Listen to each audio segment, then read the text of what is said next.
Hello everyone, Rurikhan here coming at you with another edition of Kast. This is going to be the July update edition. I do realize we're about to enter August and that I am extremely late at delivering this particular video, but I've been pretty busy and then I've been pretty sick and then I've been pretty busy again. It hasn't really been easy for me this particular month of July, but let's get started. We're going to be starting out with the shout-outs as usual.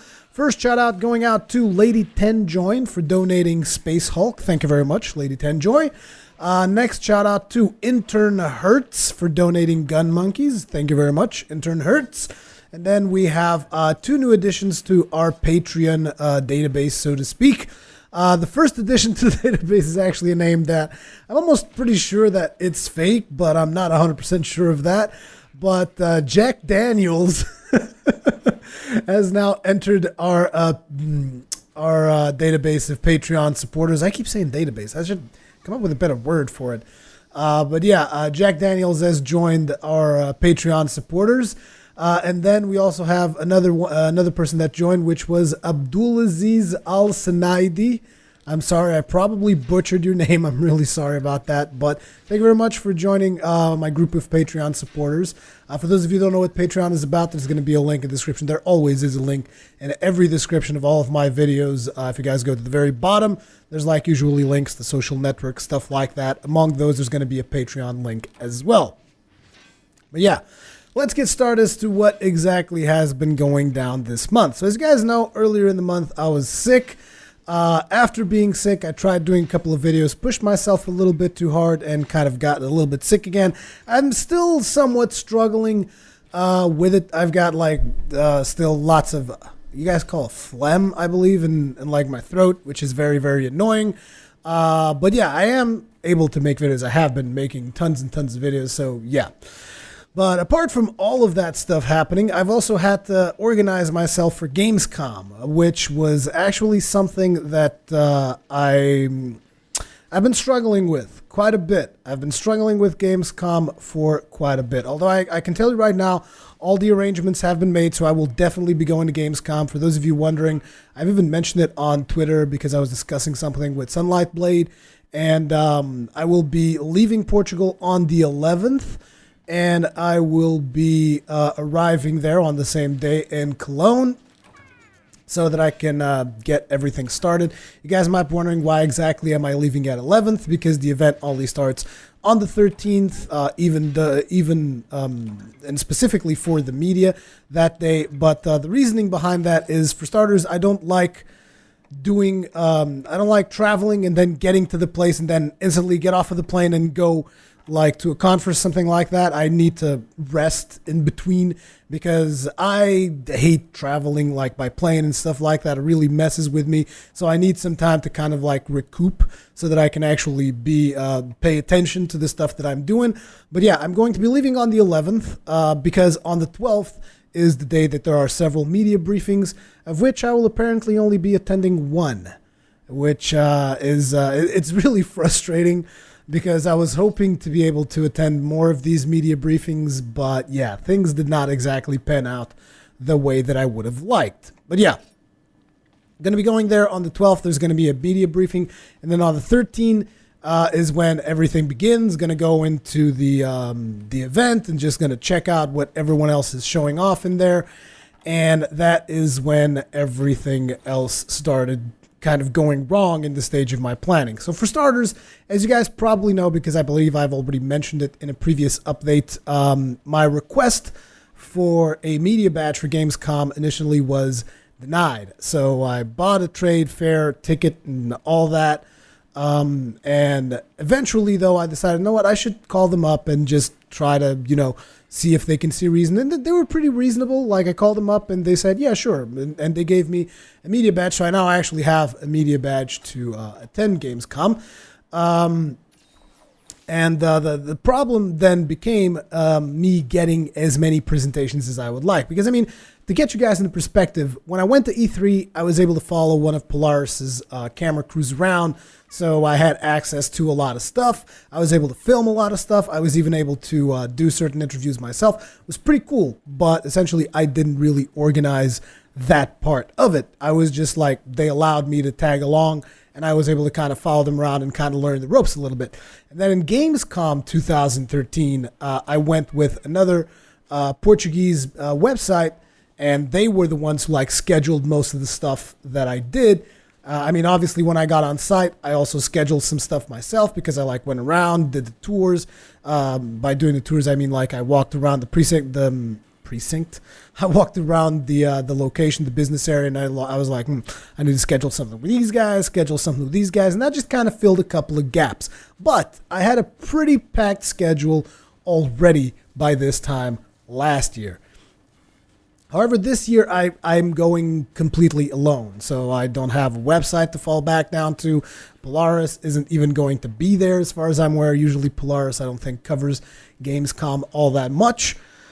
And essentially I had to do all of the organizing and planning, all that stuff myself. And I thought that it wouldn't be too hard if I just got an early start, which I did. But turns out it is pretty hard. And as a matter of fact, a lot of the contacts that I have weren't able to get me, they weren't able to get me the presentations and interviews and stuff that I was hoping for. So essentially, a lot of my schedule is actually blank, which is a problem. I mean, as of today, I'm pretty packed for Wednesday, which is the first day at the event. But after that, I'm blank the entire way through. And it was really frustrating because I was really hoping to get like presentations with EA. I was hoping to get presentations with Ubisoft. I was just hoping to get a lot more stuff. And then I was hoping that I could get there and fill in the holes. Problem is, apparently I'm going to go there and I'm going to have to fill in my entire schedule. And something tells me that I'm going to struggle quite a bit with that. I don't know. It's just this feeling that I get. So, yeah, I've been really, really busy just emailing people back and forth, trying to get presentations scheduled, trying to just like get interviews, trying to get anything I possibly can for Gamescom. And it's just been complete hell because it's just like one dead end after the other. Now, I have gotten some stuff scheduled, but it's not a lot. It's not a lot, and I wanted to schedule a lot more. And I don't know, it's just been really frustrating, and I guess that's just the sentiment that I wanted to put through, which is it's just these last few weeks for me. I mean, it's not only I've been busy because I've been doing videos and all that, I've also been busy because of the emails back and forth, but at the end of it all, the main thing is frustration, just like a whole bunch of frustration because it's a lot of money. Even though it's not as much money as going to E3, it's a lot of money to attend Gamescom. I mean, I think the plane tickets, what were the plane tickets again? I almost forget. The plane tickets were somewhat less than 300 euros. Then the hotel accommodations was over 1,000 euros. And who knows how much money I'm going to spend to eat and stuff like over there because stuff is more expensive than over here, particularly when there's a big event in town. So, yeah, it's been really just frustrating for me. A very frustrating experience. So I'll have to see what is going to happen when I actually get there because I have a feeling that I'm going to have to basically struggle with everything once I get in there. Once I actually get to the location, that is when I'm going to have to like struggle and trying to get bookings and appointments and all that. But for those of you wondering, oh my God, are you going to be able to see anything about Bloodborne? Yeah, that was actually, luckily enough, that was actually the first thing that was booked on my schedule was a 1-hour presentation for Bloodborne. So at least there's that. I'm going to be seeing some, I'm hoping I'm going to be seeing some Bloodborne stuff. Who knows? These things might get switched around at last second. I'm hoping not. But yeah, I'm hoping that I'll be able to see at least some Bloodborne stuff so that I can report back to you guys and tell you as much as I can about that particular title, because I know that a lot of you guys are going to be excited about that. But that is essentially the situation with Gamescom 2014. I will be there from the 11th to the 16th through on Gamescom. If you guys happen to be around, I mean, if you happen to see me at Gamescom or anything like that, sure, feel free to talk to me, bother me, all that stuff, just be aware that I might be running from place to place, which is essentially what I spent most of the time doing last year, was just making laps all over the friggin' event, just kind of like running from place to place to book presentations and interviews and all that stuff. Although this year it seems I might have a lot more free time. Who knows? Again, it's just frustrating and confusing to me because it's the first time that I'm organizing everything just by myself. So yeah, that is Gamescom 2014.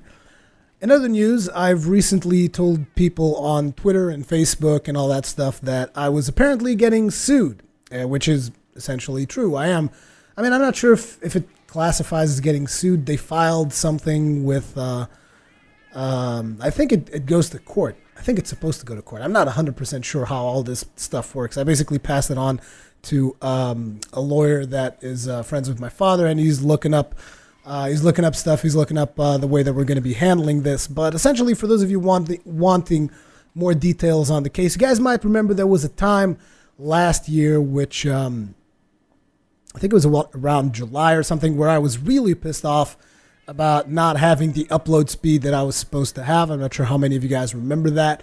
But yeah, last year at some point, I noticed that this internet service that I had, which was supposed to be providing me with 7 megabit upload, was providing me less than 1 megabit upload. And you guys know that for someone who does YouTube videos and stuff like that, having an upload bandwidth is essential.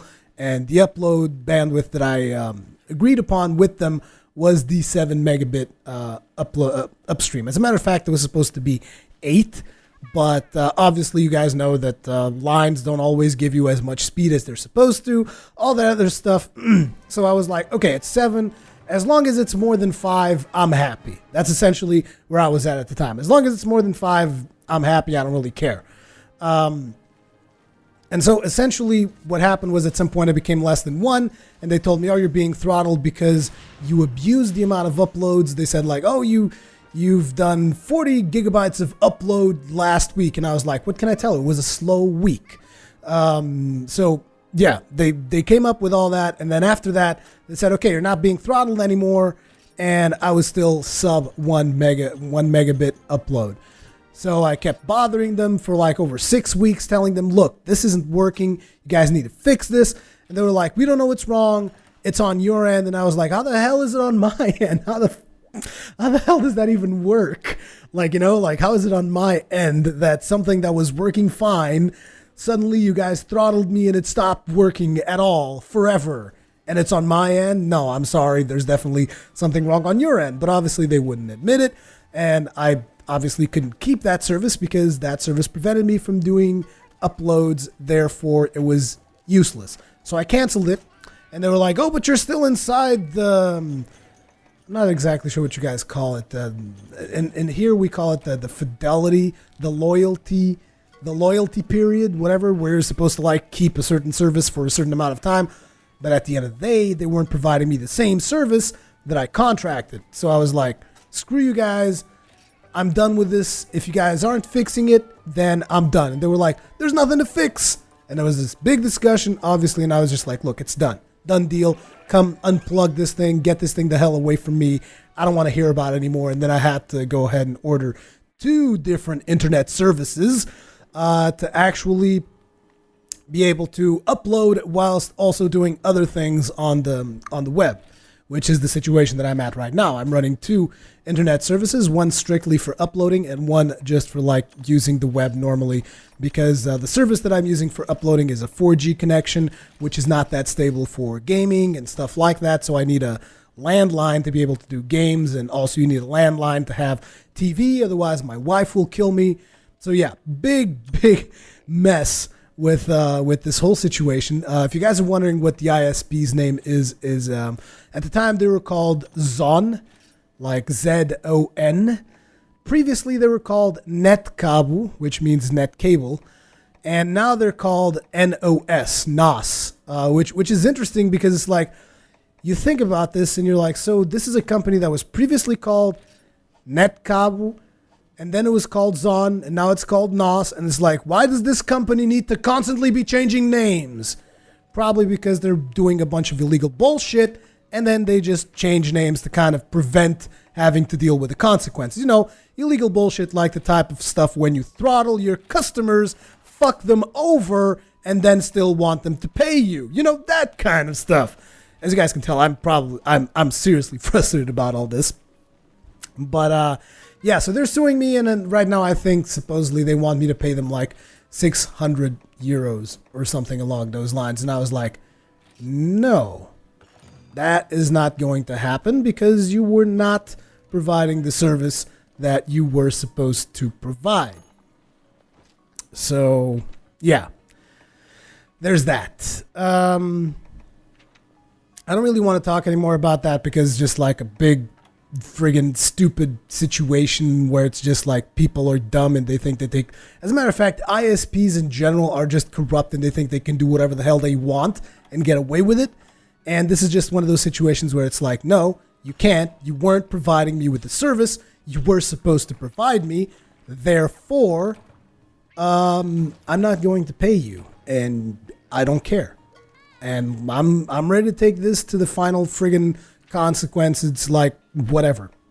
Problem obviously being I don't have a lot of money, but we'll have to see about that. Anyways, apart from that, the next thing that I want to talk about, I know that it's just been like not a lot of game talk today because it's just like a big update kind of thing, but I want to talk about the website because there were several people who told me, oh, the website isn't working anymore. There's probably a lot of you that don't even know about the website. I have a website, which is Rurikhan.com. And essentially what it does is it's got all the stuff that I do on YouTube. It gets posted there as well. And it has a couple of other things that I add from time to time. But essentially it's like a YouTube mirror with some more information in there. It's just I wanted to have the domain Rurikhan.com since obviously Rurikhan is kind of like my brand, so to speak. And I wanted to have that domain name, and I made a website for it, and it's there. And a lot of people apparently go and watch the videos at the website. And for a while, it stopped working. Now, the reasoning behind that is because I had a plugin on the website which was automatically pulling stuff from YouTube and posting it on the website. And that plugin stopped working at some point. Probably some WordPress update that I did, or something, or maybe some change on YouTube's end.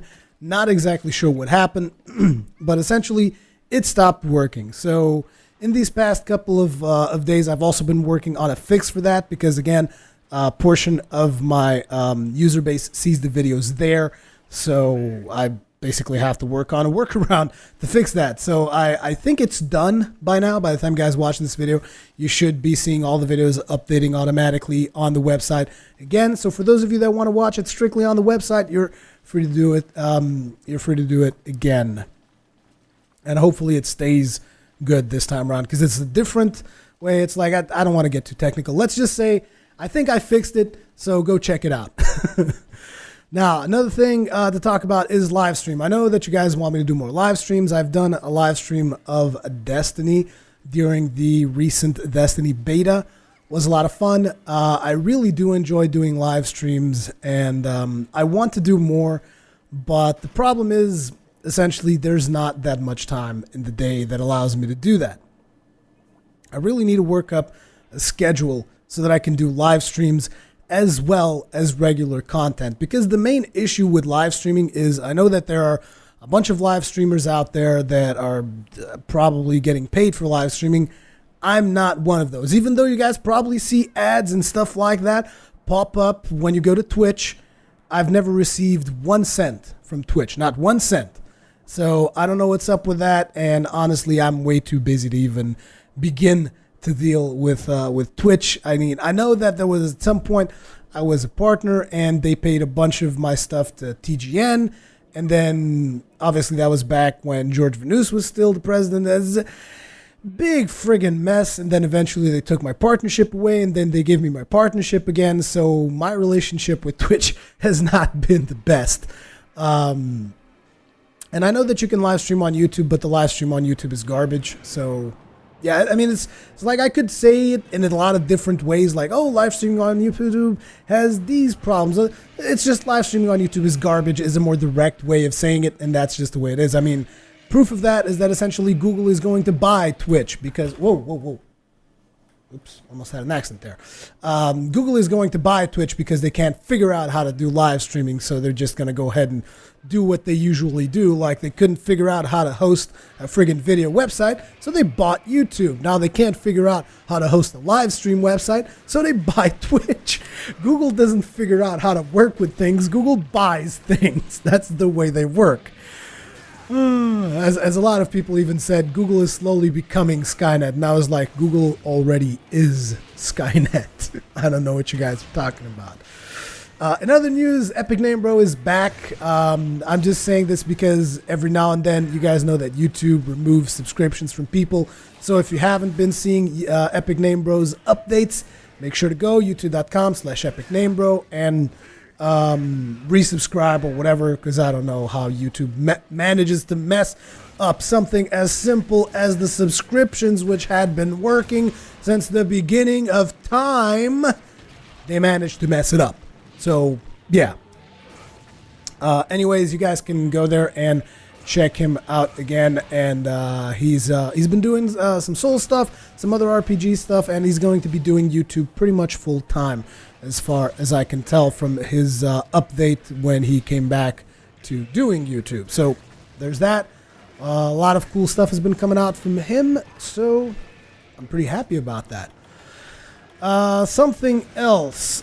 This past, was it Sunday? Yeah, this past Sunday was my birthday, and the only reason why I mentioned this is because I wanted to show you guys something really cool, which, I mean, a lot of you guys have already seen this, but you haven't seen me with it. Look at this baby. Doesn't he look sexy? Look at him. So sexy. So for my birthday, one of my friends got together with his wife, and then he got together with my wife as well, and they all like kind of planned and schemed and thought of something that they wanted to give me, something that I would really like.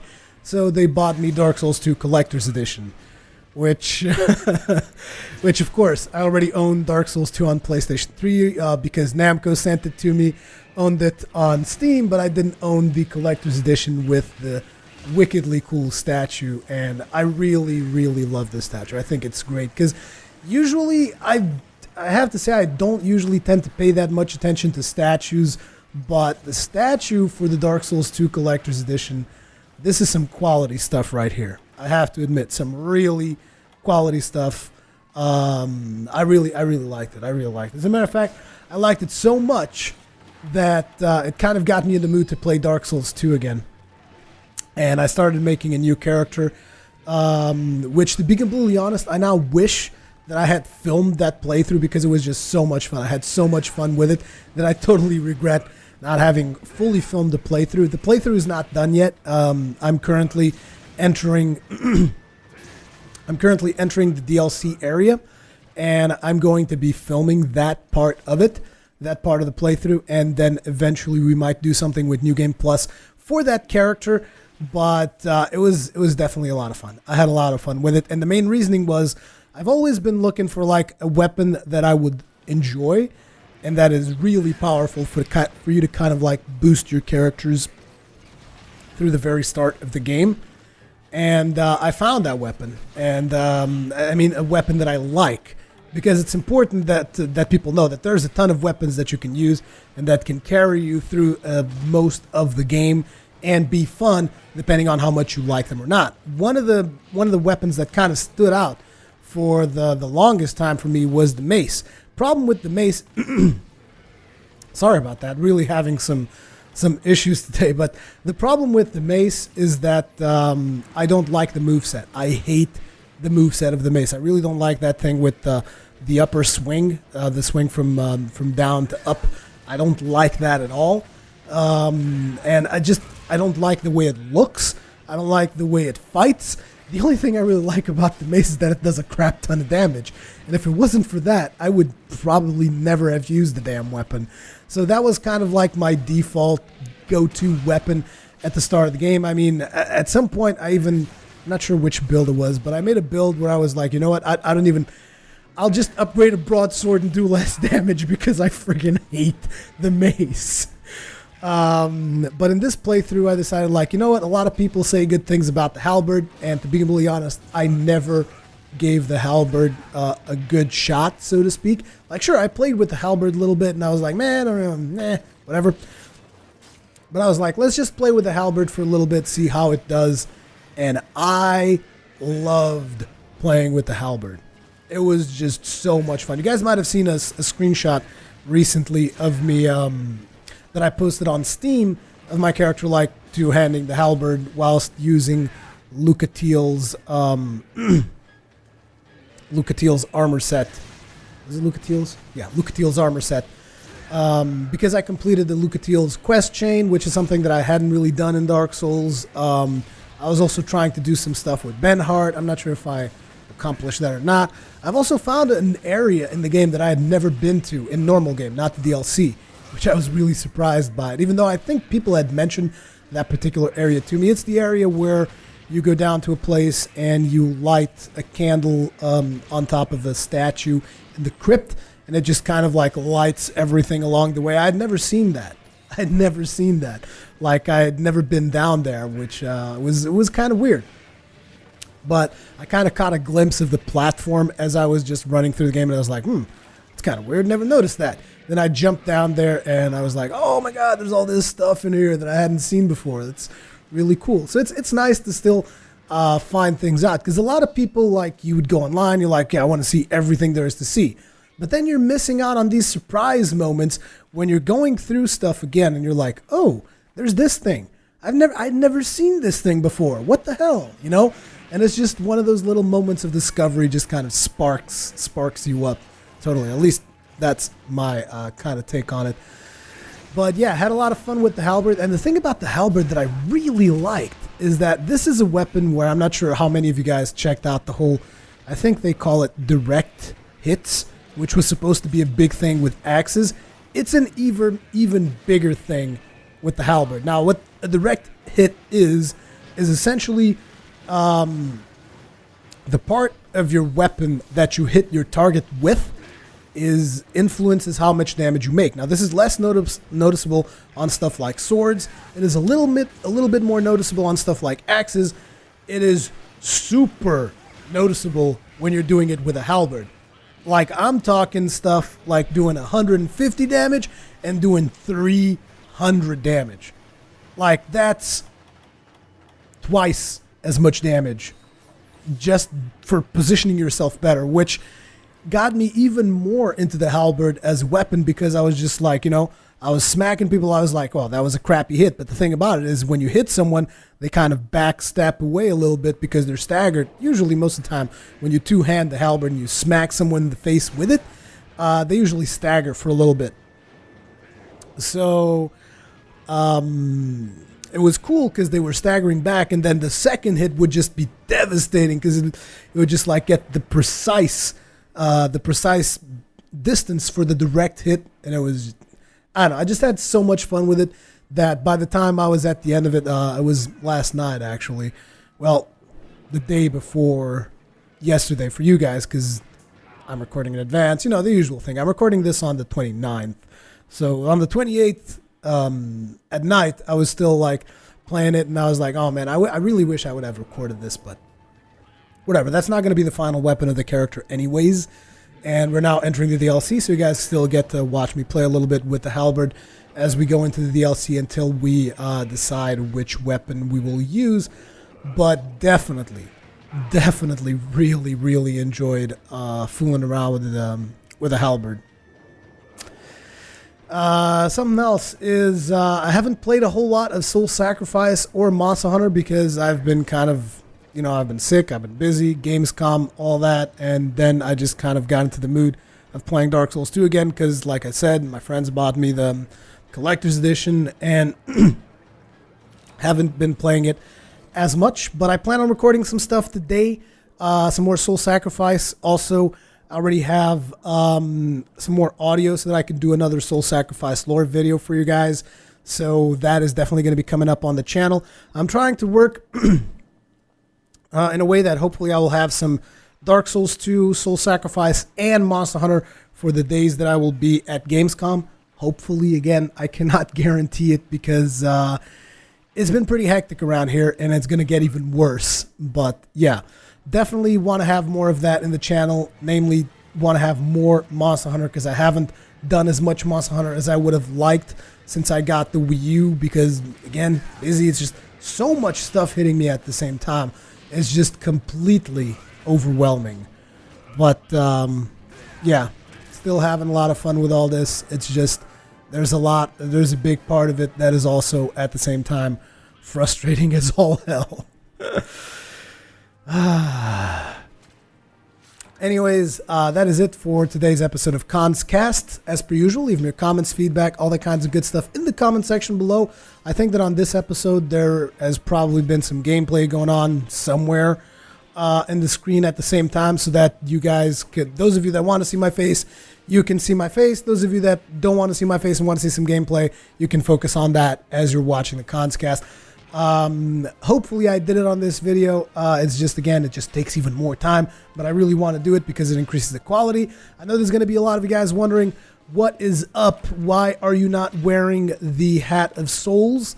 The reasoning behind that is the Hat of Souls is pretty old and it's pretty banged up and it doesn't really look that great right now.